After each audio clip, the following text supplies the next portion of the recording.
8ஆம் அதிகாரம் 15வது வசனத்தை நம்ம வாசிப்போம். சகரியா 8ஆம் அதிகாரம் 15வது வசனம்.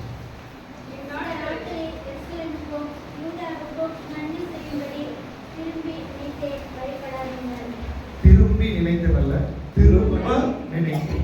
வசனத்தை நம்ம தெளிவாக வாசித்து பழக வேண்டும்.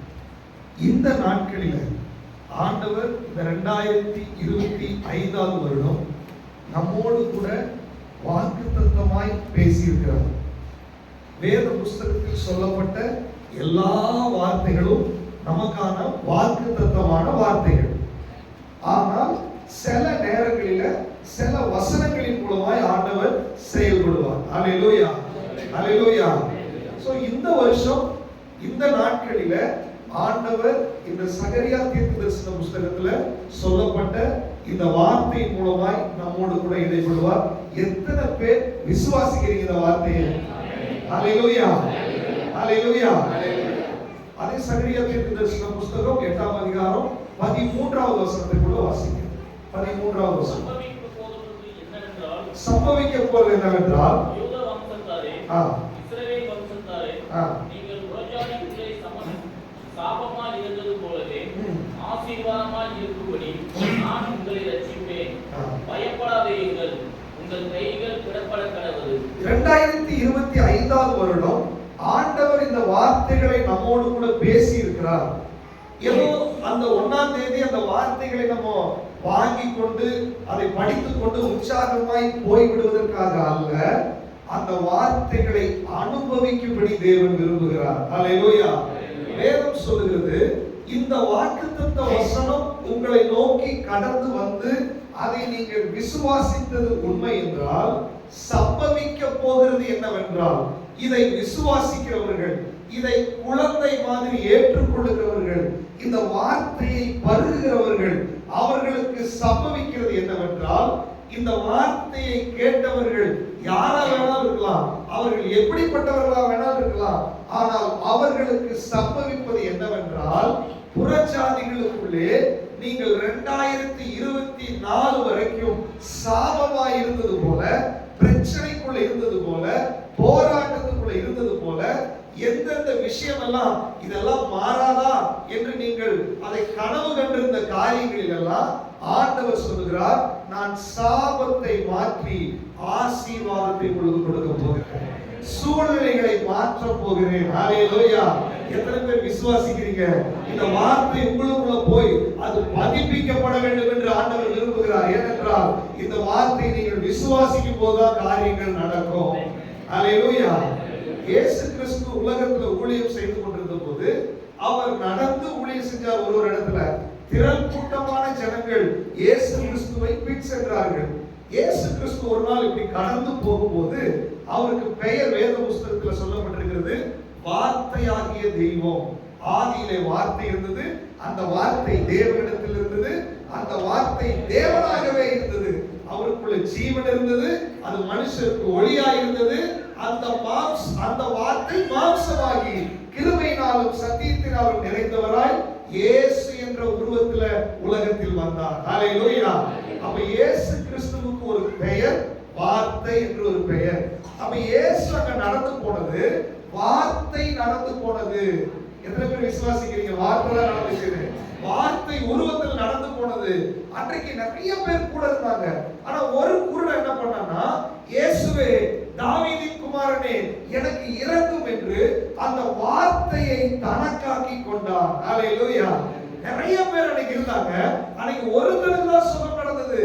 வார்த்தையாகி தேவன் போயிட்டு இருந்தாரு. 12 வருஷமாய் பெரும்பாலும் ஒரு ஸ்திரீ, அவள் கஷ்டத்தை கூட பார்க்காம அந்த வார்த்தையை தொட ஆரம்பித்தாள். தொட்ட உடனே 12 வருஷத்தினுடைய வியாதி நீங்க ஆரம்பிச்சிருச்சு. அந்த வார்த்தை நடந்து போகும்போது சகேயு என்றவன் அந்த வார்த்தையின் மேல தாகம் உள்ளவனாய், இந்த வார்த்தையை நான் பார்த்தே ஆக வேண்டும், இவர் எப்படிப்பட்டவர், இவரை நான் பார்க்க வேண்டும் என்று சொல்லி தாகத்தோடு அதுக்கு பிரயாசப்பட்டான். பிரயாசப்பட்ட உடனே அவன் வீட்டுக்கு அந்த வார்த்தை கடந்து போனது. ஹல்லேலூயா. எத்தனை பேர் விசுவாசிக்கிறீங்க அந்த வார்த்தை கிரியை செய்யும் என்று? இது பத்திமை குருடனுக்கு வார்த்தை கிரியை செய்ய ஆரம்பிச்ச உடனே பிறவி குருடன் பார்வை அடைந்தான். ஹல்லேலூயா. 12 வருஷமாய் பெரும்பாலுள்ள ஸ்திரீ இந்த வார்த்தையை தொட்ட உடனே அவளுக்குள்ள 12 வருஷத்தினுடைய பாடுகள் நின்று போய்விட்டது. இந்த சகேயு அவன் அந்த தேசத்துல ஒரு சபிக்கப்பட்டவனா இருந்தான். யாரும் அவன் வீட்டுக்கு போறது இல்ல, ஒருத்தர் அவனை மதிக்கிறது இல்ல. ஆனா இந்த வார்த்தை அவன் வீட்டுக்கு போன உடனே கர்த்தர் சொன்னார், இன்றைக்கு இந்த வீட்டுக்கு ரட்சிப்பு வந்தது. ஹalleluya, ஹalleluya. அதே வார்த்தை தான் இன்றைக்கு நம்மோடு கூட பேசிக் கொண்டிருக்கிறது. அதே வார்த்தை தான் சொல்றாரு, இந்நாட்களிலே உனக்கு நன்மை உண்டாகும்படி நான் உன்னை நினைச்சிருக்கிற மகளே, நான் உன்னை நினைச்சிருக்கிற மகனே.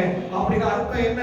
அந்த வார்த்தையை நீங்கள் தொட வேண்டும், அந்த வார்த்தையை நீங்கள் கூப்பிட வேண்டும், அந்த வார்த்தை மேல தாகமா இருக்க வேண்டும், அந்த வார்த்தை என்னுடைய வீட்டுக்கு வர வேண்டும், எனக்குள்ளாக அது வாசம் பண்ண வேண்டும் என்று நீங்கள் விசுவாசித்தால் உங்க வாழ்க்கையில எத்தனை வருடத்து பிரச்சனையா இருந்தாலும் சம்பவிப்பது என்னவென்றால், புறஜாதிகளுக்குள்ளே நீங்கள் சாபமாய் இருந்தது போல உங்களை ஆசீர்வாதமாய் நான் மாற்ற போகிறேன். ஹalleluya. எத்தனை பேர் விசுவாசிக்கிறீங்க? வாய்களை திறந்து சொல்லுங்க. பத்திமையை குருடன மாதிரி 12 வருஷம் பெரும்பாடுள்ள அந்த ஸ்திரீ மாதிரி ஒரு சகை மாதிரி ஒரு தாகம் உருவாகட்டும். வாய்களை திறந்து சொல்லுங்க, வார்த்தையாகிய தேவனே, நான் இந்த வார்த்தையை விசுவாசிக்கிற ஆண்டவரே, இந்த வார்த்தையின் மேல விசுவாசம் வைக்கிறேன் ஆண்டவரே. இந்த வார்த்தையை நான் பெற்றுக் கொள்கிறேன், இந்த வார்த்தையை எனக்காக ரிசீவ் பண்ணிக்கிறேன், இந்த வார்த்தையை குடும்பத்துக்காக, இந்த வார்த்தையினுடைய சபைக்காக, இந்த வார்த்தையை மறுரூபப்படுத்த போகிறது, இந்த வார்த்தை எனக்கு அற்புதம் செய்ய போகிறது. எத்தனை வருஷத்து பிரச்சனையா இருந்தாலும் சரி, எத்தனை நாளுடைய போராட்டமா இருந்தாலும் சரி, இந்த வார்த்தையால் சரியாக்க முடியும் என்று நம்புகிறேன். நான் சாபம் அல்ல, நான் ஆசீர்வாதமாய் மாறப் போகிறேன். என் சூழ்நிலை இந்த வார்த்தை மாற்ற போகிறது. 2025 என் சரித்திரம் மாறுகிறது, என் வாழ்க்கை மாற போகிறது. சொல்லுங்க சொல்லுங்க சொல்லுங்க. வார்த்தையை விசுவாசி, வார்த்தையை விசுவாசி, வார்த்தையை விசுவாசி. வார்த்தையாக தேவன் உங்களுக்குள்ள கிரியை செய்ய ஆரம்பிப்பார். வார்த்தையாக தேவன் உங்களுக்குள்ள கிரியை செய்ய ஆரம்பிப்பார். நீ அறிக்கை செய்ய செய்ய மரணமும் ஜீவனும் நாவின் அதிகாரத்தில் இருக்கிறது. உனக்கு நன்மை உண்டாகும், உன் குடும்பத்துக்கு நன்மை உண்டாகும், உன் வாழ்க்கையில நன்மை உண்டாகும், சுகம் உண்டாகும், அற்புதம் நடக்கும், இருள் விலகும், கட்டுகள் உடையும், அதிசயங்களை காணப்படுவார். இந்த வருஷம் உனக்கு அற்புதத்தின் வருஷம், இந்த வருஷம் உனக்கு நன்மை உண்டாகிற வருஷம். இதுவரை நன்மையை பார்த்திராத உனக்கு இந்த வருஷம் நன்மைக்கான வாசல் திறக்கப்படுகிறது. அது வார்த்தை கொண்டு வருகிறது, அந்த வார்த்தை உன்னை ஜெனிப்பிக்கிறது. ரபா ஹந்தரா கவலபா உடபலபா சங்கரபலபா. எத்தனை பேர் விசுவாசிக்கிறீங்க? சபையை மாதிரி விசுவாசி. இன்றைக்கு வீட்டில் ரட்சிப்பு வரும், இன்றைக்கு உன் வாழ்க்கையில விடுதலை நடக்கும், இன்றைக்கு அதிசயத்தை காண்பாய். ஹalleluya. நன்றி ஆண்டவரே, நன்றி நன்றி நன்றி நன்றி ஆண்டவரே. எத்தனை பேர் விசுவாசிக்கிறீங்க? ஹalleluya. வார்த்தையை நீங்கள் விசுவாசிக்கிறீங்க, வார்த்தையை நீங்கள் பெற்றுக்கொள்ளுங்க. எனக்கு பொதுவா இந்த வாக்குத்தத்த அட்டை கொடுக்கறதுல எனக்கு ஒரு அபிப்பிராயம் இல்லை, அதனாலதான் நம்மளும் அப்படி பண்றது இல்லை. ஆனால் நேற்றைக்கு எனக்கு தோணுச்சு, இந்த வார்த்தையை நீ வீட்டுல கூட எழுதி வச்சு அதை நீ விசுவாசிக்கணும், அதை திரும்ப திரும்ப உன் வாயில சொல்லணும். அது உனக்குள்ள கர்ப்பம் தரிக்க ஆரம்பிக்கும். ஹalleluya. யாக்கோபு ஆட்டுக்கு முன்னாடி அந்த கொப்புகளை வெட்டி போட்டான். அந்த ஆடுகள் தண்ணீர் குடிக்க வரும்போது அதை பார்த்தது, கர்ப்பம் தரித்தது. ஹalleluya. எப்படி கர்ப்பம் தரிச்சது? எதை பார்த்ததோ அது மாதிரி கர்ப்பம் தரிச்சது. ஹalleluya. நீங்கள் எதை வாசிக்கிறீர்களோ அது நிறைவேறும், எதை பார்க்கிறீர்களோ அது நிறைவேறும், எதை விசுவாசிக்கிறீர்களோ அது நிறைவேறும். உண்மையில நம்புறீங்க? வாய்களை திறந்து சொல்லுங்க, ஆண்டவரே இந்த வார்த்தை எங்க வாழ்க்கையில நடக்க போவதற்காக ஸ்தோத்திரம், இந்த வார்த்தை எனக்குள்ள நிறைவேற போவதற்காக ஸ்தோத்திரம். இந்த வருஷம் நான் சுதந்திரிக்க போகிறேன், இந்த வருஷம் நான் விட போறதில்லை, இந்த வருஷம் நான் விட போறதில்லை. என் வாழ்க்கையில அது நடந்தே ஆகும், என் வாழ்க்கையில விடுதலை நடந்தே ஆகும். உங்களுடைய தாகமும் வாஞ்சையும் எவ்வளவோ அவ்வளவு தூரமா இந்த காரியங்கள் சீக்கிரமா நடக்கும். ஹalleluya. நான் சொல்றேன், அனுதினமும் இந்த வாக்குத்தத்தத்தை வச்சு நீங்க ஜெபம் பண்ணணும். அனுதினம் நீங்க இதை தியானிக்க வேண்டும். இதை தியானிக்கும் போது கர்ப்பம் தரிக்க உண்டாகும். அடுத்த ஒரு நாள் டெலிவரி நடக்கும். ஹalleluya. அன்றைக்கு நீங்கள் சாட்சியாய் மாறி விடுவீர்கள். 2025 அநேகரை சாட்சியாய் நிறுத்த போகிறார் ஆண்டவர். அநேகரை சாட்சியாய் நிறுத்த போகிறார். நம்ம வாசல்லையா வஸ்திர தொங்கலை பிடிச்சிட்டு மெய்யாகவே கர்த்தர் உன்னோடு இருக்கிறார் என்று சொல்லி சொல்லுகிறதான நாட்கள் வரும். கர்த்தர் உங்களுக்குள்ள இருந்து கிரியை செய்ய ஆரம்பிப்பார். ஹalleluya, ஹalleluya. அப்போ ஆண்டவர் சொல்றாரு, இந்த நாட்கள்ல உங்களுக்கு நான் நன்மையை உண்டாக்குவேன். நல்லா கவனிச்சுக்கோங்க. ஆசீர்வாதங்கள், வாக்குத்தத்தங்களை ஆண்டவர் நமக்கு சொல்றாரு. ஆனால் அந்த வாக்குத்தத்தங்கள் நம்ம வாழ்க்கையில நடக்க வேண்டும் என்பதற்காக தான் நம்ம அதை விசுவாசிக்கணும், அந்த வார்த்தையை பிடித்துக் கொள்ளணும்னு சொல்லி நம்ம நம்புறோம். வாசிக்கலாம். உபாகமத்தின் புஸ்தகம் 28ஆம் அதிகாரம் 2வது வசனம்.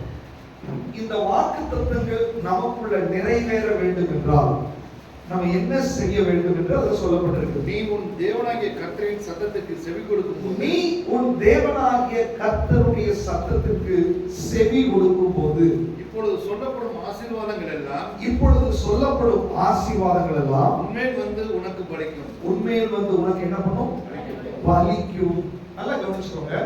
வாக்குத்தத்தங்களை கேட்பது முக்கியம் அல்ல, வாக்குத்தத்தங்களை நாம் அறிக்கை செய்வது முக்கியம் அல்ல, வாக்குத்தத்தங்களை படிப்பது முக்கியம் அல்ல, அந்த வாக்குத்தத்தங்கள் என் வாழ்க்கையில் பலிக்க வேண்டும். அது வாக்குத்தத்தங்கள் நிறைவேற வேண்டும்.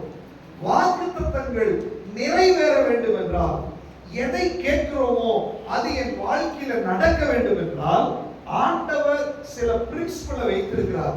அது என்ன சொல்லியிருக்குது அப்படின்னா, உன் தேவனாகிய கர்த்தருடைய சத்தத்திற்கு செவி கொடுத்தாயானால், அவருடைய வசனத்தின்படி நடந்தாயானால், அவருடைய வசனம் சொல்லுகிறதை நீ கேட்டாயானால், இந்த வாக்குத்தத்தங்கள் எல்லாம் உண்மையில வந்து உனக்கு என்ன பண்ணுவாமா?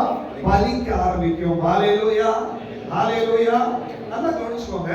அநேகருடைய வாழ்க்கையில வாக்குத்தத்தங்கள் பலிப்பதில்லை, வாக்குத்தத்தங்கள் நிறைவேறுவதில்லை. சொல்றோம், எத்தனையோ தீர்க்கதரிசனம் ஆண்டவர் நம்மளோட பேசியிருக்கிறார். நீங்களே வேதத்தை படிக்கும்போது எத்தனையோ வசனங்களை நோட் பண்ணி வைத்திருக்கிறீங்க. நீங்களே வேதத்தை படிக்கும் போது அல்லது செய்தியின் மூலமா ஆண்டவர் உங்களோட பேசுகிறார். பட் எத்தனை நிறைவேறுச்சு, எத்தனை பலிச்சது உங்க வாழ்க்கையில? ஆண்டவர் சொல்றாரு, ஒரு வார்த்தையை சொல்றது அது நிறைவேறுவதற்காக தான் சொல்றாரு, அது பலிக்கிறதுக்காக தான் சொல்றாரு. 6000 வருடங்களுக்கு முன்பாக எல்லாம் தீர்க்க தரிசனமாய் உரைக்கப்பட்டது. காலம் நிறைவேறின போது அது நடந்தது வேத புஸ்தகத்துல. சில நேரங்களில் கால தாமதங்கள் நடக்கலாம், அது தேவனுடைய திட்டத்தில் நடக்கும். ஆனால் வாக்குத்தத்தங்கள் நிறைவேறாமல் போகாது. வாக்குத்தத்தங்கள் இயேசு கிறிஸ்துவுக்குள்ளாக ஆம் என்றும் ஆமென் என்றும் இருக்கிறது. அது நடக்க வேண்டும், அது பலிக்க வேண்டும் உங்க வாழ்க்கையில. எத்தனை பேருக்கு ஆசை என் வாழ்க்கையில பலிக்கணும் வாக்குத்தத்தம்? சாபம். இப்ப நிறைய பேர் நீ நல்லாவே இருக்க மாட்ட அப்படின்னு சொல்றாங்க பாத்தீங்களா, உடனே டென்ஷன் ஆயிடுது. ஏன் டென்ஷன் ஆகுது? என்ன சபிச்சுட்டானே அப்படின்னா அந்த வார்த்தைக்கு வேல்யூ கொடுத்ததுனால தான் கோபம் வருது, அந்த வார்த்தைக்கு மதிப்பு கொடுத்ததுனால தான் கோபம் வருது. ஏன் கோபம் வருது? அது நடந்துச்சுன்னா என்ன பண்றதுன்னு ஒரு பயம் வருது இல்ல? அப்போ ஒரு சாதாரண மனிதன் சபிக்கிறான், தேவையில்லாத நெகட்டிவா பேசுறான், அதனுடைய வார்த்தை மேல இருக்கிற சீரியஸ்னஸ் அது பலிக்கும் என்ற அந்த நம்பிக்கை இந்த வாக்குத்தத்தத்தின் மேல நமக்கு வர வேண்டும். ஹalleluya. இந்த மனுஷன் சொல்றதே பலிக்குது அப்படின்னா, அந்த சாப வார்த்தைகள் சில குடும்பங்கள் அப்படி நடக்குது அப்படின்னு சொன்னா, ஆண்டவர் சொல்றாரு, வானத்தையும் பூமியையும் படைத்த ஆண்டவர், சத்தியமுள்ள ஆண்டவர், சொன்னதை செய்கிற ஆண்டவர் உன்னை பார்த்து ஒரு வாக்குத்தத்தம் சொல்லிக்கிறாரா, அதை நிறைவேற்றியே ஆவார். ஹalleluya, ஹalleluya. அதான் நம்ம அந்த வசனத்தை வாசிச்சோம். அவர் டிட்டர்மைண்ட் போட்டிருக்குது, தீர்மானம் எடுத்து நமக்கு நன்மை செய்வதற்காக வந்திருக்கிறார். ஹalleluya. எத்தனை பேர் விசுவாசிக்கிறீங்க? சொல்லுங்க, ஆண்டவரே இந்த வாக்குத்தத்தங்கள் என் மேல பலிக்க போறதுக்காக நன்றி. சொல்லுங்க, வாய்களை திறந்து சொல்லுங்க, என் மேல பலிக்க போறதுக்காக நன்றி. சொல்லுங்க, அறிக்கை பண்ணுங்க. நீங்க சொல்றத பரலோகம் கேட்கணும், அது நீங்க சொல்றத ஆண்டவர் பார்க்கணும். ஆண்டவர் இந்த வருஷம் பலிக்க போறதுக்காக நன்றி, இந்த வருஷம் நிறைவேற போறதுக்காக நன்றி. ஹalleluya. நன்றி, நன்றி, நன்றி ஆண்டவரே, நன்றி. இந்த வார்த்தைகளை ரெண்டு விதமா பார்க்க போறோம். நீங்க நமக்கு டைம் கிடைச்சது மாதிரி நம்ம பார்க்க போகிறோம். முதலாவது, அது பலிக்க வேண்டும் என்றால் என்ன செய்ய வேண்டும்? வாசிக்கலாம். கலாத்தியர்கள் நிருபம் 2ஆம் அதிகாரம், 3ஆம் அதிகாரம் 22வது வசனம். கலாத்தியர் 3:22. அப்படியானால் இயேசு கிறிஸ்துவை பற்றும் விசுவாசத்தினாலே பலிக்கிற வாக்குத்தத்தம் விசுவாசம் உள்ளவர்களுக்கு அளிக்கப்படும்படி இயேசு கிறிஸ்துவை பற்றிய விசுவாசத்தினாலே பலிக்கிற வாக்குத்தத்தம். நல்லா கவனிச்சுக்கோங்க. வாக்குத்தத்தங்கள் நம்ம மேல பலிக்க வேண்டும் என்று நமக்கு ஆசை இருக்கு. இந்த வருஷம் ஒரு வாக்குத்தத்தத்தை சொல்லிருக்காரா, அது எனக்கு நிறைவேற வேண்டும் என்று சொல்லி நமக்கு ஆசை இருக்குது.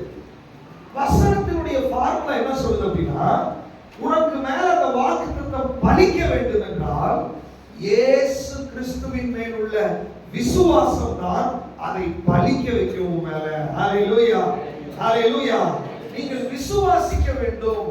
விசுவாசம் இல்லாமல் தேவனுக்கு பிரியமாய் இருப்பது கூடாத காரியம். அவர் உண்டென்றும் நம்மை தேடுகிறவர்களுக்கு பலன் அளிக்கிறவர் என்றும் நீங்கள் விசுவாசிக்க வேண்டும். விசுவாசம் என்பது நம்பப்படுகிறவைகள் உறுதியும் காணப்படாதவைகளின் மேல நிச்சயமுமாய் இருக்கிறது. ஹalleluya. அப்போ முதலாவது, ஆண்டவரே இந்த வாக்குத்தத்தம் பண்ணினவர் நீர் உண்மை உள்ளவராய் இருக்கிறீர், நான் உம்மை விசுவாசிக்கிற ஆண்டவரே என்று நீங்க சொல்ல வேண்டும். எத்தனை பேர் இயேசு சாமி விசுவாசிக்கிறீங்க? இந்த வேத புத்தகத்துல 4 சுவிசேஷங்கள்ல அநேக அற்புதங்களை ஆண்டவர் ஏன் எழுதி வச்சிருக்காரு தெரியுமா? ஏன் உங்களை வேதத்தை படின்னு சொல்றாரு தெரியுமா? நீங்க படிக்கும் போது உங்கள் விசுவாசம் வளர ஆரம்பிக்கும். ஹalleluya. உங்க விசுவாசம் இன்கிரீஸ் ஆக ஆரம்பிக்கும். அவர்களுக்கு செய்தது உண்மை என்றால் எனக்கும் செய்வீர் என்று நான் விசுவாசிக்கிறேன் ஆண்டவரே. ஹalleluya. செங்கடலை பிளந்தது உண்மை என்றால் என் குடும்பத்தில் இருக்கிற தடைகளை நீங்க பிளந்து போடுவீங்க ஆண்டவரே. எரிகோ கோட்டையை உடைச்சது உண்மை என்றால் என் குடும்பத்தில் இருக்கிற தடைகளை உடைப்பீர் ஆண்டவரே. மாறாவை மதுரமாக்கினது உண்மை என்றால், தண்ணீரை திராட்சரசமாக்கினது உண்மை என்றால் என் கணவர் மனம் திரும்புவார் ஆண்டவரே. என் பிள்ளைகள் விடுதலை ஆவார்கள் ஆண்டவரே. என் சூழ்நிலை மாறும் ஆண்டவரே. என் சரித்திரம் மாறும் ஆண்டவரே. எத்தனை பேர் விசுவாசிக்கிறீங்க? வாய்களை திறந்து சொல்லுங்க. அற்புதங்களை சொல்லி சொல்லுங்க. உங்க வாழ்க்கையில என்ன பிரச்சனை இருக்குதோ அதுக்கு ஈக்குவலா இருக்கிற அற்புதத்தை விசுவாசி. அதை செய்த இயேசுவை விசுவாசி. விசுவாசிக்கிறவர்களால் பலிக்கும் வாக்குத்தத்தம். இயேசுவை விசுவாசிக்கும் போது ஆண்டவரே, மரித்தவனை உயிரோடு எழுப்பினீர் ஆண்டவரே. என் சரீரத்தில் இருக்கிற பலவீனம் ஒரு விஷயம் இல்லை ஆண்டவரே. அப்பா, குஷ்டரோகி சொஸ்தமாக்கினீர் ஆண்டவரே. குருடனுக்கு பார்வை கொடுத்தீர் ஆண்டவரே. என் சரீரத்தின் பலவீனம் ஒரு விஷயம் இல்லை ஆண்டவரே. நான் நம்புகிறேன் ஆண்டவரே. நான் நம்புகிறேன் ஆண்டவரே. சொல்லுங்க சொல்லுங்க. வாய்களை திறந்து சொல்லுங்க. நீ விசுவாசித்தால் தேவ மகிமையை காண்பாய். நீ விசுவாசித்தால் தேவ மகிமையை காண்பாய். விசுவாசி. இந்த வாக்குத்தத்தங்களை சொன்ன இயேசுவை விசுவாசி. இந்த வாக்குத்தத்தங்களின் உரிமையாய் இருக்கிற இயேசுவை பிடித்துக்கொள். அந்த வார்த்தையாகிய தேவனை பிடித்துக்கொள் இன்றைக்கு. ஹalleluya. இன்னைக்கு அந்த வார்த்தையை நீங்க விசுவாசிக்கும் போது அது பலிக்க ஆரம்பிக்கும். ஹalleluya. எத்தனை பேர் நம்புறீங்க? உங்களுடைய பிரச்சனை எதுவா இருந்தாலும் என் பிரச்சனையை மாற்றுறதுக்கு ஆண்டவரால முடியும். எத்தனை பேர் விசுவாசிக்கிறீங்க? சொல்லுங்களேன். உங்க பிரச்சனை மனசுல நினைச்சிட்டு இதை மாற்ற உம்மால் முடியும் என்று நான் நம்புகிறேன் ஆண்டவரே. சொல்லுங்க சொல்லுங்க. வாயை திறந்து சொல்லுங்க. மாற்ற உம்மால் முடியும் ஆண்டவரே. முடியும் ஆண்டவரே. நீங்க அறிக்கை பண்ணுங்க. அவர் இறங்கி வருவார். நீ அறிக்கை பண்ணு. அவர் உனக்கு விடுதலை கொடுப்பார். நீ அறிக்கை பண்ணு. அவர் உனக்காக கிரியை செய்ய ஆரம்பிப்பார். அவர் அதிசயங்களின் தேவன். அவர் அற்புதங்களின் தேவன். இன்றைக்கு அவர் இறங்கி வந்திருக்கிறார். ஹalleluya, ஹalleluya. உண்மையிலேயே பாருங்க. உண்மையிலேயே நீங்க விசுவாசிங்கன்னா இந்த வருஷம் உங்களுக்கு அற்புதத்தின் வருஷமாய் மாறும். இந்த வருஷம் நீங்க அடையாளங்களை பார்க்க போகிறீர்கள். இந்த வருஷம் ஆண்டவர் நம்மை நினைத்திருக்கிறார். ஹalleluya. இந்த வருஷம் ஆண்டவர் பெரிய காரியங்களை செய்கிறார். நம்முடைய சபைக்கு ஒரு விஷயத்தை செஞ்சு காமிச்சிருக்கிறார் அப்படின்னா எதற்கு தெரியுமா? உனக்கும் செய்ய போகிறேன். எத்தனை பேர் விசுவாசிக்கிறீங்க? அதனுடைய கையளவு மேகம் தெரிந்தது உண்மை என்றால் உங்களுக்கும் கையளவு மேகம் தெரியும். பின்னாடி பெருமழையின் இறைச்சல் வரப்போகிறது. ஹalleluya. அநேகரை ஆண்டவர் மாற்ற போகிறார். அதற்கான விசுவாசம் உங்களுக்கு வர வேண்டும். ஆண்டவரை நீங்க விசுவாசிக்க வேண்டும். நடக்கும் ஆண்டவரே, நான் விசுவாசிக்கிறேன் ஆண்டவரே, பலிக்கும் ஆண்டவரே. நீங்க சொல்ல சொல்ல இந்த வாக்குத்தத்தங்கள் உங்க மேல வந்து பலிக்க போகிறது. பலிக்கிறது என்னது? படிக்கிறது. பழத்துக்கு வரலாம்னா பலி போடுறது. லீ சின்ன லீ போட்டா நடக்கிறது. அப்ப நமக்கு இந்த பழத்துக்கு வரலாம் நடக்க போதா? இந்த சின்ன லீ பள்ளிக்கு வர லீ நடக்க போதா? எலிக்கு போடுற லீ இல்லையா? எலியா பழமா? பாதி பேர் சொல்லவில்லை. பழம் வேணுமா எலி வேணுமா? பழம் வேணுமா எலி வேணுமா? அந்த லீ அதான் பலிக்க போகுது நமக்கு. ஹalleluya, ஹalleluya. எத்தனை பேர் விசுவாசிக்கிறீங்க எனக்கு நடக்க போகுது? இந்த விசுவாசம் இன்க்ரீஸ் ஆக நடக்காதுன்னு சொல்லிட்டு அந்த விசுவாசம் வளர வேண்டும். எனக்கு என்னன்னா இந்த வருஷ கடைசியில ஒவ்வொருத்தரும் சாட்சி சொல்ல வேண்டும், அற்புதங்களின் சாட்சியாய் மாற வேண்டும். ஹalleluya, ஹalleluya. போன வாரம் ஒரு சிஸ்டர் வந்தாங்க, நம்ம சாட்சி கூட்டத்தை ஆன்லைன்ல கேட்டா நான் பூஸ்டப் ஆயிட்டேன் அப்படின்னாங்க. நீங்க சாட்சி சொன்னதை கேட்டா அவங்க பூஸ்டப் ஆயிட்டாங்களா? அப்ப இந்த வருஷம் அற்புதங்களின் சாட்சி கேட்கும்போது எவ்வளவு பேர் பூஸ்டப் ஆவாங்க? ஹalleluya, ஹalleluya. முதலாவது வாக்குத்தத்தம் பலிக்க வேண்டும் என்றால் நாம் விசுவாசிக்க வேண்டும். அப்போ விசுவாசத்துக்குள்ள கொண்டு வந்து நிறுத்தி விட்டார். வாசிக்கலாம் இந்த வசனத்தை 2 கொரிந்தியர் 4ஆம் அதிகாரம் 13ஆவது வசனம். 2 கொரிந்தியர் 4:13.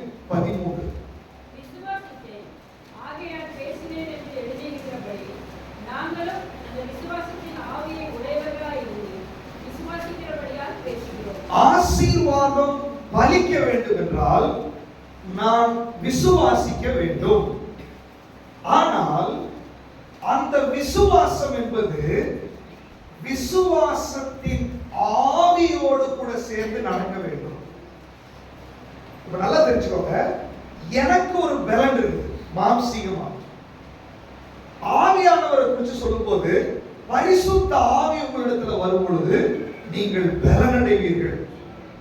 எலியா சாதாரண மனித பலத்துல ஒரு நாள் நடந்த உடனே தயாராயிட்டார். ஆவியானவர் அவரை பலப்படுத்தின உடனே 40 நாள் ராத்திரி பகல் நடந்திருக்கிறாரு, சோர்வே வரல. அப்ப அந்த நம்ம பலனுக்கும் ஆவியானவருடைய பலனுக்கும் வித்தியாசம் இருக்குதா இல்லையா? இருக்குதா இல்லையா? இருக்குது. இப்போ என்னுடைய பலத்துல நான் விசுவாசிக்கிறேன், அது ஒரு வட்டம் இல்லையா? இப்போ விசுவாசத்தின் ஆவியோடு நான் விசுவாசிக்கிறேன், இது ஒரு சமுத்திரம். நல்லா தெரிஞ்சுக்கோங்க, என்னுடைய பலத்துல விசுவாசி, கர்த்தர் உனக்கு செய்வார் விசுவாசி அப்படின்னு சொல்லும்போது, இப்போ ஒரு உதாரணத்துக்கு, இப்போ நீங்க ஒரு வேலைக்காக ஜெபம் பண்ணிட்டு இருக்கீங்கன்னு வச்சுக்கோங்களேன். வேலைக்காக ஜெபம் பண்ணும்போது இப்போ சாப்பிடுறது நீங்க விசுவாசிங்க, ஆண்டவர் உங்களுக்கு ஒரு அற்புதத்தை செய்வாரு அப்படின்னா, நீங்க உங்க மூளை அறிவுல அந்த அற்புதத்தை நீங்க எதுவா பார்ப்பீங்க? உங்களுடைய அற்புதத்தை குறித்து உங்களுடைய கண்ணோட்டம் என்னவா இருக்கும்? இவருக்கு என்ன வேலை தெரிஞ்சதோ, உதாரணத்துக்கு ஒரு டெய்லரிங் ஷாப் வச்சு கொடுப்பாரோ, இல்லைன்னா ஒரு வண்டி வாங்கி கொடுப்பாரோ, இல்லைன்னா ஏதாவது பிசினஸ் பண்றது. அப்போ இவருக்குன்னு ஒரு வட்டம் இருக்குது.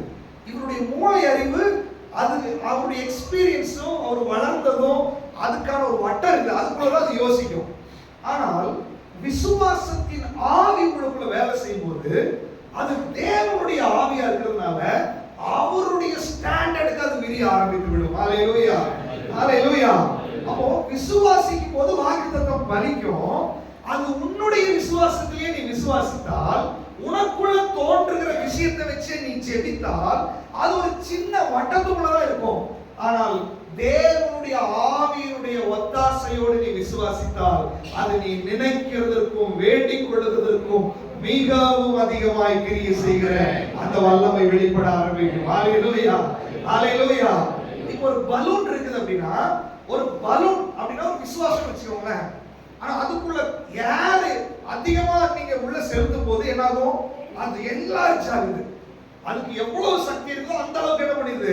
வெடிக்கிற அளவுக்கு கூட அந்த ஏர் என்ன பண்ண உள்ள போகும். இன்னைக்கு ஆண்டவர் சொல்றாரு, ஓம் விசுவாசம் வெறும் காத்தில்லாத பலூன், அவ்வளவுதான்.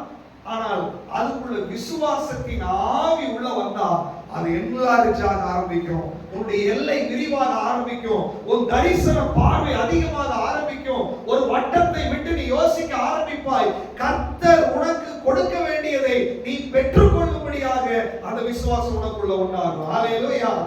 நீங்க விசுவாசிங்கன்னா, நான் விரும்புகிறதை கர்த்தர் எனக்கு கொடுக்கணும், இது என்னுடைய விசுவாசம். ஆனால் விசுவாசத்தின் ஆவி வரும்போது கர்த்தர் விரும்புகிறதை எனக்கு கொடுக்கும்படியாக காரியங்கள் நடக்கும். ஹalleluya. எத்தனை பேருக்கு புரியுது? நீங்க விரும்புறது உங்களுக்கு கிடைக்கணுமா? கர்த்தர் நினைக்கிறது உங்களுக்கு கொடுக்கணுமா? இப்ப நீங்க விரும்புகிறது பெருசா இருக்குமா, அவர் விரும்புகிறது பெருசா இருக்குமா? அப்ப யார் விரும்புறது நமக்கு நடக்கணும்? அப்ப கர்த்தர் விரும்புவது உங்களுக்கு நடக்கணும்னா அந்த விசுவாசத்தின் ஆவி உங்களுக்குள்ள வர வேண்டும். பரிசுத்த ஆவி உங்களுக்கு வரும்போது விசுவாசத்தை கொடுப்பார். எத்தனை பேர் இந்த பரிசுத்த ஆவிக்காக ஜெபம் பண்றீங்க? வாய்களை திறந்து சொல்லுங்க, ஆவியானவரே எனக்குள்ள விசுவாசத்தை வர்த்திக்க பண்ணுங்க ஆண்டவரே. சொல்லுங்க, வாய்களை திறந்து சொல்லுங்க, என்னுடைய விசுவாசத்தை வர்த்திக்க பண்ணுங்க. அப்பா, என்னுடைய லெவல் கம்மி ஆண்டவரே, என்னுடைய மூளை அறிவு கம்மி ஆண்டவரே, என்னுடைய நிலைமை கம்மி அப்பா. பரிசுத்த ஆவியானவரே, என்னால விசுவாசிக்க முடியல, சில காரியங்களை நம்ப முடியல, சில காரியங்களை என்னால பார்க்க முடியல. ஆவியானவரே, எனக்குள்ளே நீர் விசுவாசத்தின் வல்லமையை ஊற்றுவீராக. எத்தனை பேர் கேக்குறீங்க? பரிசுத்த ஆவியானவர் இன்றைக்கு அந்த விசுவாசத்தின் ஆவி உங்களுக்குள்ள ஊற்றும்படியாக, அந்த விசுவாசத்தை அதிகரிக்கும்படியாக விரும்புகிறார். ஹalleluya, ஹalleluya. இப்ப எப்படி நம்ம விசுவாசம் போதுமா இல்ல விசுவாசத்தின் ஆவி தேவையா? அந்த ஆவி தேவையா? உங்களுக்கு அபிஷேகம் தேவை. பரிசுத்த ஆவி உங்களுக்கு வரும் பொழுது அந்த நிறைய பேருக்கு ஏன் அபிஷேகம் வேணும்? அபிஷேகம் சும்மா அபிஷேகம் தேவையில்லையே, அது தேவையில்லைன்னு சொல்லி நினைக்கிறவங்க, நிர்விசாரமா இருக்கிறவங்க கிட்ட சொல்றேன், பரிசுத்த ஆவியுடைய அபிஷேகம் இல்லாமல் உன்னால் விசுவாசிக்கவே முடியாது. ஹalleluya. ஏனென்றால் அந்த அதுக்கு பேரே இங்க சொல்லிருக்குது, அது விசுவாசத்தின் ஆவி. ஹalleluya. இல்லனா நீங்க விசுவாசிங்கன்னா இன்னைக்கு விசுவாசிப்பீங்க, பூஸ்டப்பா இருப்பீங்க. பிப்ரவரி மாசம் வரும்போது ஒரு பிரச்சனை வந்துச்சுன்னா அப்படியே டவுன் ஆயிரும். மார்ச் இன்னும் டவுன் ஆயிரும், ஏப்ரல் இன்னும் டவுன் ஆயிரும், மே மாசம் மரத்தெல்லாம் பார்த்துருக்கீங்களா? இலையெல்லாம் உதிர்ந்து. நம்முடைய விசுவாசம் அப்படிதான் நிற்கும் இல்லையா?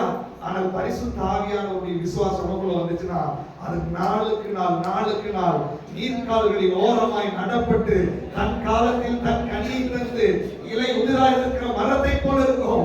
எசேக்கியேல் புத்தகத்துல வாசிக்கிறோம், அந்த நதி போகிறதெல்லாம் ஆரோக்கியம், அந்த நதி போகிறதெல்லாம் மாதந்தோறும் புது கனிகளை கொடுக்கும், அதனுடைய இலை உதிராது, அதனுடைய கனிகள் மதுரமாய் இருக்கும், ஒரு புது கனிகளாய் வரும். இது எதற்கு சொல்லுடைய விசுவாசம் தடை தோங்க ஆரம்பிக்கும். ஹalleluya. எத்தனை பேர் விசுவாசிக்கிறீங்க? ஆவியானவரால தான் அதை செய்ய முடியும். அந்த ஆவியானவர் அபிஷேகத்தை உங்களுக்கு கொடுக்கும்போது அது நடக்க ஆரம்பிக்கும். ஹalleluya, ஹalleluya. நீங்க ஆவியானவர் அந்த விசுவாசத்தின் ஆவி உங்களுக்கு கொடுக்கும்போது விசுவாசத்தினாலே பலிக்கிற வாக்குத்தத்தங்கள் உங்களுக்கு பலிக்க போகிறது. ஹalleluya, ஹalleluya. வாசிக்கலாம் இந்த வசனத்தை 1 கொரிந்தியர் 12ஆம் அதிகாரம் 9ஆம் வசனம். 1 கொரிந்தியர் 12ஆம் அதிகாரம் 9. வேறொருவனுக்கு அந்த ஆவியினாலே விசுவாசமும் குணமாக்கும் வரங்களும் அற்புதங்களை செய்யும் போதும். இந்த அதிகாரத்தை நீங்க வாசிச்சு பாத்தீங்கன்னா வரங்களை குறித்து பேசுகிறார். gift of the holy spirit, வரங்களை குறித்து பேசுகிறார். வரங்கள், அதுல விசுவாசமும் ஒரு வரம். நல்லா தெரிஞ்சுக்கோங்க, விசுவாசம் ஒரு வரம். வரம் என்பது gift. gift என்பது ஒருவர் நமக்கு கொடுப்பது, நமக்கிட்ட இல்லாததை ஒருவர் நமக்கு கொடுக்கிறது தான் gift. அது சரிங்களா? இப்ப பாருங்க, வாக்குத்தத்தம் எனக்கு பலிக்க வேண்டும் என்றால் நான் விசுவாசிக்கணும். விசுவாசத்தினாலே வாக்குத்தத்தம் பலிக்கணும். அந்த வாக்குத்தத்தம் விசுவாசத்துல பலிக்கணும்னா ஏன் விசுவாசம் பத்தாது, எனக்கு அபிஷேகம் வேணும், விசுவாசத்தின் ஆவி தேவை, அப்ப எனக்கு பலிக்கும். இப்ப அடுத்த லெவல் சொல்றாரு, இது வரமாகிய விசுவாசம். எனக்குள்ள விசுவாசம் இருக்குது, அடுத்து ஆவியானவர் எனக்குள்ள ஒரு விசுவாசத்தை கொடுத்து என்னுடைய விசுவாசத்தை அதிகரிக்கிறார். அடுத்தது விசுவாசமாகிய வரத்தை எனக்கு கொடுக்கிறார். ஹalleluya. நல்லா தெரிஞ்சுக்கோங்க, ஆவியானவர் எனக்குள்ள இருக்கிற விசுவாசம் ஆபரேட் ஆகும்போது என்னுடைய மூளை அறிவும் ஏன் சக்தியும் தான் அது செயல்படுது. ஆவியானவர் விசுவாச வரத்தை கொடுக்கும்போது என்னுடைய அறிவுக்கும் பலனுக்கும் அதிகமான ஒரு பவர் எனக்குள்ள இருந்து வேலை செய்ய ஆரம்பிக்கிறது. ஆனால் விசுவாச வரம் என்பது வெளியிலிருந்து இன்னொரு எக்ஸ்ட்ரா பவர் அப்படின்னு சொன்னா தேவனுடைய அந்த வல்லமையே எனக்குள்ள கொண்டு வருகிறது. இந்த விசுவாச வரம் எனக்குள்ள செயல்படுகிறதுனா அவருடைய வல்லமை தான். ஆனா இதுக்கும் அதுக்கும், அதாவது விசுவாச ஆவிக்கும் விசுவாச வரத்துக்கும் என்ன டிஃபரெண்ட் அப்படின்னா, இதுல நீங்க குழம்பிக்க கூடாது. வரத்தையும் ஆவியானவர் தான் கொடுக்குறாரு, ஆவியும் வரம் தானே, ஒரே ஆவியானவர் தான். அதை டிஃபரன்ஷியேட் பண்றதுக்காக நான் சொல்றேன். விசுவாசத்தின் ஆவி எனக்குள்ள இருக்கும்போது எலியா மாதிரி ஒரு நாள் டயர்ட் ஆனாலும் 40 நாள் ஓடுவார். அது பவர் இன்க்ரீஸ் ஆகும், விசுவாசம் வளரும்.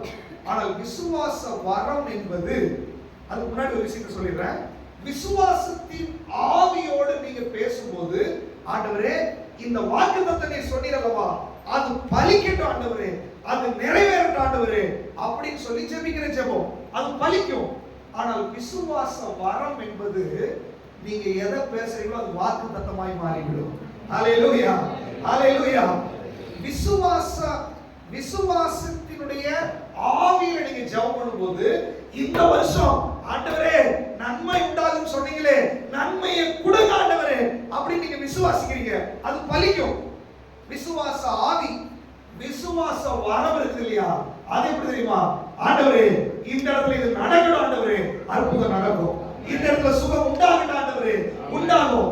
அது வாக்குத்தத்தமா வரலனாலும் பரவாயில்ல, கேட்கலனாலும் பரவாயில்ல, நீங்க வாயை திறந்து சொல்லும் போதே வரம் உள்ளவர்களுக்கு அது வெளிப்பட ஆரம்பிக்கும். ஹல்லேலூயா. ஸ்மித் விக்கில்சர்ட்ட கேள்விப்பட்டிருப்பீங்க.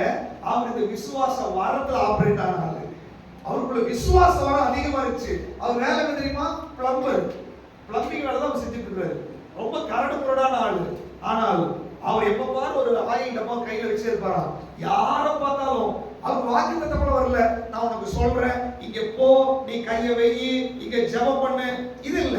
இது விசுவாசத்தின் ஆவி. அவர் சொல்லி செய்யறது, அதை கிளைம் பண்றது. இவருக்குள்ள செயல்பட்டது வரம், எக்ஸ்ட்ரா கிஃப்ட். இது என்ன தெரியுமா? இவர் போவாரு, பார்த்த உடனே எனக்குள்ள வரம் இருக்குது, எனக்குள்ள அந்த அதிகாரம் இருக்குது, சுகம் அடையணும் அப்படின்னா அநேக சுகம் பெற்றார்கள். ஹல்லேலூயா, ஹல்லேலூயா.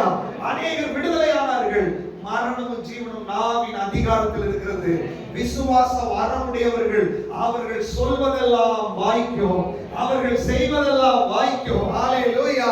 விசுவாச வரமுடையவர்கள் ஒரு வாக்குத்தத்தத்தை பிடிச்சிட்டு இருக்க மாட்டாங்க, அவர்கள் அத்தனை வாக்குத்தத்தத்தையும் சுதந்திரிக்க ஆரம்பித்து விடுவார்கள். நீ விசுவாசத்தின் ஆவியில் ஆபரேட் ஆகும்போது அந்த வரத்தை பிடிச்சு நீ அதை பெற்றுக்கொண்டு பலிக்க வைக்கலாம். பட் விசுவாச வரத்துல நீ ஆபரேட் ஆகும்போது எல்லா வரத்தையும் நீ எடுத்து உபயோகப்படுத்த முடியும். ஹல்லேலூயா. அவருடைய மனைவி செத்தாங்க, ஸ்மித் விக்கில்சரோட மனைவி. இவர் என்ன பண்ணிருக்காரு? மனைவி தூக்கி செவுத்துல சாட்சி நிறுத்தி இயேசுவின் நாமத்தில் உயிர் திரும்ப வரணும்னாரு. உயிர் வந்துருச்சு. நிறைய செத்தவங்களை ஒரு உயிரோட எழுப்பி இருக்கிறார். ஹல்லேலூயா. இது விசுவாச வரம். ஹல்லேலூயா. நீங்க ஆண்டவர் சொல்றாரு, வாக்குத்தத்தங்கள் உங்க மேல பலிக்கணும்னா இந்த வருஷம் சொல்லப்பட்ட வாக்குத்தத்தம் அல்ல, சொல்லப்படாத வாக்குத்தத்தங்களும் உன் வாழ்க்கையில பலிக்க வேண்டும் என்றால் விசுவாசமாகிய வரம் உனக்கு தேவை. அது பரிசுத்த ஆவியுடைய அபிஷேகத்துக்குள்ள இருக்கிறது. ஆவியானவர் அந்த வரங்களை கொடுப்பார். எத்தனை பேர் அதுக்கு வரம் வேணும்னு சொல்லி விசுவாசிக்கிறீங்க? சொல்லுங்க, வாய்களை திறந்து சொல்லுங்க, ஆண்டவரே எனக்கு அந்த விசுவாச வரத்தை கொடுங்க ஆண்டவரே. சொல்லுங்க, சொல்லுங்க. என் வாயை திறந்து நான் கற்பிக்கும் போது வியாதி சுகமாகட்டும் சொல்லும் போது அங்கே சுகம் உண்டாக வேண்டும். கட்டிகள் உடையட்டும் சொல்லும் போது அங்கே கட்டிகள் உடைய வேண்டும். காரியங்கள் நடக்கட்டும் சொல்லும் போது அங்கே நடக்க வேண்டும். ஹல்லேலூயா, ஹல்லேலூயா. விசுவாச வரத்தை உங்களுக்கு இன்கிரீஸ் பண்றாரு. அபிஷேகம் பெற்றவர்களை இந்த சபையில அபிஷேகம் பெற்ற தேவ பிள்ளைகளுக்குள்ள அநேகர் விசுவாச வரத்துல ஆபரேட் ஆக போறீங்க. அநேக ஸ்மித் விக்கில்சர்ட்ட ஆண்டவர் எழுப்ப போகிறார். வியாதிகள் சுகமாக போகிறது, கட்டுகள் உடைய போகிறது. டெலிவரன்ஸ் மினிஸ்ட்ரி அநேகர் செய்ய போறீங்க. நீ விசுவாச வரத்துல ஆபரேட் ஆவாய். விசுவாச வரம் உன் மேல வெளிப்பட ஆரம்பிக்கும். ஓ, இன்றைக்கு பரிசுத்த ஆவியானவர் உன் மேல அந்த விசுவாச வரத்தை கட்டளையிடுகிறார், கட்டளையிடுகிறார். நீ விசுவாசத்துல ஆபரேட் ஆக போற. நீ அற்புதங்களை செய்ய போகிறாய், அதிசயங்களை நடப்பிக்க போகிறாய். ஹல்லேலூயா. நன்றி ஆண்டவரே, நன்றி ஆண்டவரே. இங்க பாருங்க, விசுவாசத்தின் ஆவி உடையவர்களா இருந்து பேசுறவங்க, ஆண்டவரே இந்த வாக்குத்தத்தம் நடக்கட்டும் ஆண்டவரே அப்படின்னு சொல்லிட்டு ஆண்டவரை கிளைம் பண்ணுவாங்க. பட் விசுவாச வரம் உடையவர்கள் எப்படி தெரியுமா? ஆண்டவர் மாதிரியே இவங்க பேச ஆரம்பிச்சிருவாங்க. நடக்கட்டும், இது அற்புதம் நடக்கட்டும், விடுதலை நடக்கட்டும் என்று சொல்லி ஆண்டவர் உங்களை இப்படி பயன்படுத்த போகிறார். ஹல்லேலூயா. இப்ப பாருங்க, சாதாரண என்னுடைய விசுவாசம், அது விசுவாசத்தின் ஆவி. இப்ப விசுவாசத்தினுடைய வரம். எத்தனை பேர் வரத்துல ஆபரேட் ஆகணும் விரும்புறீங்க? ஹல்லேலூயா, ஹல்லேலூயா. ஆண்டவர் இந்த வரத்துல நீங்க ஆபரேட் ஆனா இந்த வருஷம் சொல்லப்பட்ட வாக்குத்தத்தம் மட்டுமல்ல, சொல்லப்படாத வாக்குத்தத்தங்கள் சாட்சியாய் வரப்போகிறது. ஹல்லேலூயா. உங்க குடும்பத்துல நீங்க ஜெபிக்காத காரியங்கள் கூட நடக்க போகிறது. ஹalleluya. உங்க நாவில சொல்லுகிறதை நிறைவேற்றும்படி விசுவாச வரமுடையவர்களுக்காய் கர்த்தர் இறங்கி வருவார். ஹalleluya. அந்த வரங்களை நீங்க வாஞ்சிக்கணும். ஆண்டவரே இந்த வரத்தை எனக்கு கொடுங்க ஆண்டவரே, அது gift. ஆனா நீங்க வாஞ்சிக்கும் போது ஆண்டவர் உங்களுக்கு கொடுப்பார். எத்தனை பேர் வாஞ்சிக்க போறீங்க? தாகம் உள்ளவனுக்கு நான் கொடுப்பேன் அப்படின்றார். ஹalleluya. அந்த விசுவாச வரம் உங்களுக்குள்ள செயல்பட வேண்டும். அடுத்ததாக வாசிக்கலாம். கலாத்தியர்கள் எழுதியிருக்கோம் 5ஆம் அதிகாரம் 22வது வசனம். கலாத்தியர் ஆவியின் கனியோ அன்பு, சந்தோஷம், சமாதானம், நீடிய பொறுமை, தயவு, நற்குணம், விசுவாசம்.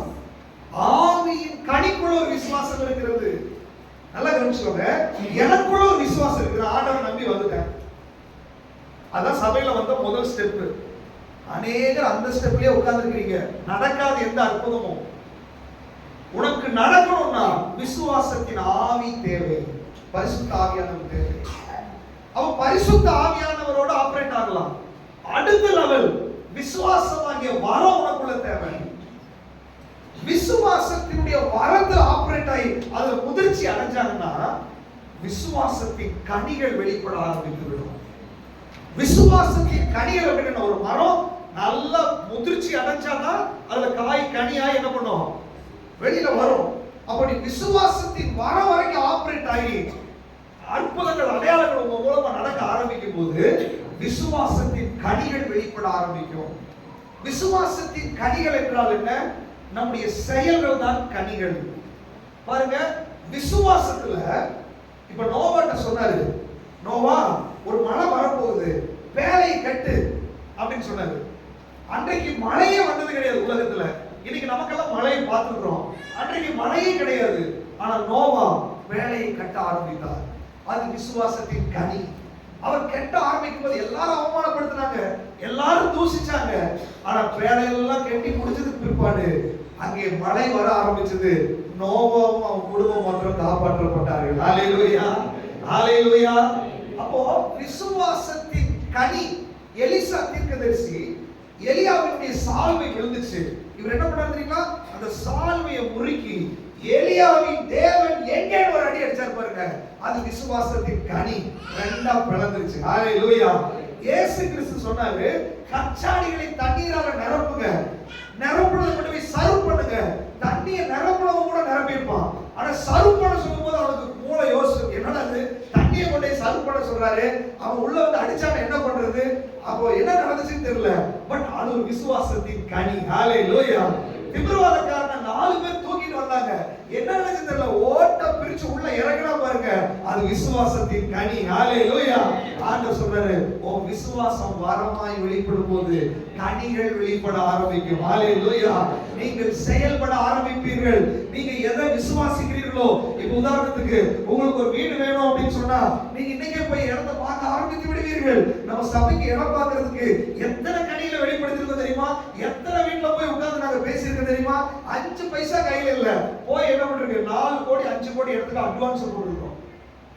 என்ன நம்பிக்கையில போட்டுருக்கோம்? ரெஜிஸ்டர் பண்றோம் 6 மாசத்துல. அவங்க நம்மள நம்பி இருக்காங்க. அது விசுவாசத்தின் கனி. அந்த கனி கொடுக்க கொடுக்க அது நிறைவேற ஆரம்பித்து விடும். ஹalleluya, ஹalleluya. அப்ப உங்களுக்கு ஆண்டவர் என்ன செய்வார் அப்படின்னா, உங்களுக்கு ஒரு கார் வேணும்னு ஆசை இருந்துச்சுன்னா இன்னைக்கு போய் கொட்டேஷன் வாங்க, எவ்வளவு அமௌண்ட் கேளு, அந்த அமௌண்ட்டுக்காக செலவு பண்ணுங்க. ஒரு இடம் வாங்கணும்னு ஆசைப்பட்டீங்கன்னா இன்னைக்கு போய் ஒரு நிலத்தை விசாரிங்க, அதோட அமௌண்ட் எவ்வளவு பாருங்க, அதை நோட்ல எழுதி வைங்க, அதுக்காக செலவு பண்ணுங்க. அதுதான் கனி. உன்னுடைய செயல்ல அதை காண்பிக்க வேண்டும். ஆண்டவரே நடக்கட்டும் நடக்கட்டும் நடக்கட்டும் அப்படின்னு நீங்க உட்கார்ந்துட்டீங்கன்னா அது நடக்காது. நீங்க செயல்பட வேண்டும். நீங்க ஆண்டவர் சொல்றாரு 2025 வாக்குத்தத்தத்தை கொடுத்துட்டாரு. உனக்கு நன்மை உண்டாக போகிறது, உன்னை நான் ஆசீர்வதிக்க போறேன், உன்னை நான் நினைச்சிருக்க போறேன். ஆனா செயல்படாம நீ உட்கார்ந்துட்டே இருந்தால் ஒண்ணும் நடக்காது. திருமணம் ஆகணுமா? நீ உடனே ஒரு பாயிண்ட் அடிக்கணும், அடுத்தது மாப்பிள்ளை பார்க்க போகணும், பெண் பார்க்க போகணும், ஒரு ஸ்டெப் எடுக்கணும். உட்கார்ந்து இருந்தா தேடி வராது. நீ உட்கார்ந்து இருந்தா காரியங்கள் நடக்காது. எந்த காரியத்துக்காக நீங்க ஜெபிக்கிறீர்களோ, எந்த காரியத்துக்காக பாரத்தோடு இருக்கிறீர்களோ, அதற்காக ஒரு ஸ்டெப்பை நீ எடுத்து வைக்கிறது விசுவாசத்தின் கனி. ஹalleluya. அந்த ஸ்டெப் எடுத்து வைக்கிறது எப்படி தெரியுமா? முன்னாடி எதுவுமே கிடையாது. அதனால ஆபிரகாமை விசுவாசத்தின் தகப்பன் என்று சொன்னார். ஹalleluya. அவர் சொல்றாரு, இனத்தை ஜனத்தை விட்டு நான் உனக்கு காண்பிக்கும் தேசத்துக்கு நீ போ அப்படின்னு சொன்னோன்னே அவன் எங்க போறேன்னு தெரியாம போனான். அது விசுவாசத்தின் கனி. ஹalleluya. அவர் சொன்னாரு, உன் பையனை பலி போடு அப்படின்னு சொன்னோன்னே போகும்போது சொன்னார்ல, நானும் குழந்தை திரும்ப வருவேன்னு சொன்னாரு. அது விசுவாசத்தின் கனி. அந்த கனியை நீ கொடுக்க ஆரம்பித்தால் உனக்காக அற்புதம் செய்யறதுக்கு ஆண்டவர் இறங்கி வருவார். ஹalleluya. அந்த விசுவாசம் வரமுள்ளவர்கள் கனி கொடுக்க ஆரம்பித்து விடுவார்கள். ஹalleluya. ஹalleluya. இன்னைக்கு ஆண்டவர் சொல்றாரு, உன்னுடைய வாக்குத்தத்தங்கள் உனக்கு பலிக்க வேண்டும் என்றால், நிறைவேற வேண்டும் என்றால் விசுவாசத்தினுடைய அந்த லெவலுக்குள்ளாக நீங்கள் வர வேண்டும். இல்லாவிட்டால் அடுத்த டிசம்பர் மாசம் வந்தாலும் இப்படியே உட்கார்ந்து இருப்பீர்கள். இப்படியே உட்கார்ந்து ஆண்டவர் விரும்பல. ஒரு வாக்குத்தத்தம் உனக்கு வந்துச்சா, விசுவாசத்தினுடைய லெவல்ல நீ எந்த லெவல்ல இருக்கிறாய், அந்த லெவலை விட்டு அடுத்த லெவலுக்குள்ள வா என்று சொல்லி ஆண்டவர் அழைக்கிறார். எத்தனை பேருக்கு இந்த வாக்குத்தத்தம் பலிக்கணும்னு ஆசை? எல்லாத்துக்கும் ஆசைதான். ஆனா நீங்க எந்த லெவல்ல இருக்கிறீங்க உங்க விசுவாசத்துல? இல்லையா? உங்க விசுவாசத்துல சாதாரண மனுஷிய விசுவாசத்துல இருக்கீங்களா, அல்ல விசுவாசத்தின் ஆவியில ஆபரேட் ஆகுறீங்களா, விசுவாச வரம் ஆபரேட் ஆகுதா, இல்ல விசுவாசத்தின் கனிகளுக்குள்ள நீங்க இருக்கிறீங்களா? எப்படி இருக்கிறீங்க? நீங்க எந்த அளவுக்கு விசுவாசத்தில் வளருவீர்களோ, நான் சொல்றேன், நீங்க டிசம்பர் வரைக்கும் வெயிட் பண்ண வேண்டாம். சில மாதங்களுக்குள்ளாகவே வாக்குத்தத்தம் உங்க வாழ்க்கையில நிறைவேற ஆரம்பிக்கும். வாக்குத்தத்தங்கள் உங்களுக்கு நடக்க ஆரம்பிக்கும். வாக்குத்தத்தங்கள் நிறைவேற ஆரம்பிக்கும். எத்தனை பேர் விசுவாசிக்கிறீங்க? அப்படியே கண்களை மூடி ஆண்டவரை நோக்கி பார்க்க ஆரம்பிக்க போறோம். ஆண்டவரே, எனக்குள்ள இந்த வரத்தை இன்க்ரீஸ் பண்ணுங்க. ஆண்டவரே, எனக்குள்ள இந்த வரத்தை கொடுங்க. ஆண்டவரே, எல்லாரும்